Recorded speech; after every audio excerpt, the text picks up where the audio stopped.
Hello there friends!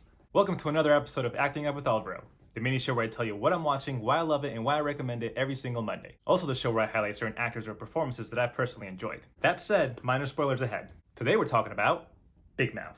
And fair warning everyone, even though the show is animated, it features some very mature content. Okay, so Big Mouth is the very first animated show that I'm talking about, because I think voiceover acting is not talked about as much, and I think it should be. Particularly because those actors who do voiceover work have a really wide range of talent, and can do multiple voices and perform a whole bunch of different characters, all with very different personalities. But to backtrack a bit, let me tell you what Big Mouth is all about. The show follows best friends Nick and Andrew as they navigate middle school while going through puberty. Their sexual awakening develops with the help of their own hormone monsters. These hormone monsters teach them about the wonders of sex and self-pleasure. Still there?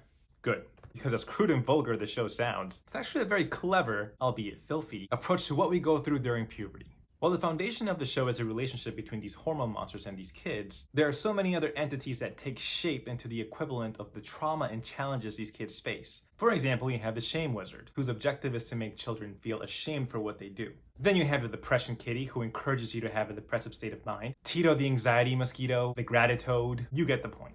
But it's an insanely clever way of portraying what these kids go through. And it's done in such a hilarious way too. I've legit laughed out loud so many times while watching this show. But it also has a lot of WTF moments. You really gotta keep an open mind. And if you're a prude in any way, then this show is not for you. Now I'd like to highlight the talent of Nick Kroll. Nick stars in the show as young Nick and is also the co-creator of the show. This man is super funny. Not only does he do the voice for young Nick, but also the hormone monster Maurice, Coach Steve, fellow classmate Lola, and many, many more. Lola and Maurice are hands down two of my favorite characters from the show. And it's so funny that they're both voiced by Nick. He's truly super talented. I strongly recommend watching this show because I think you will get a lot of laughs out of it. You can watch all 4 seasons on Netflix, and it's already been renewed for season 5.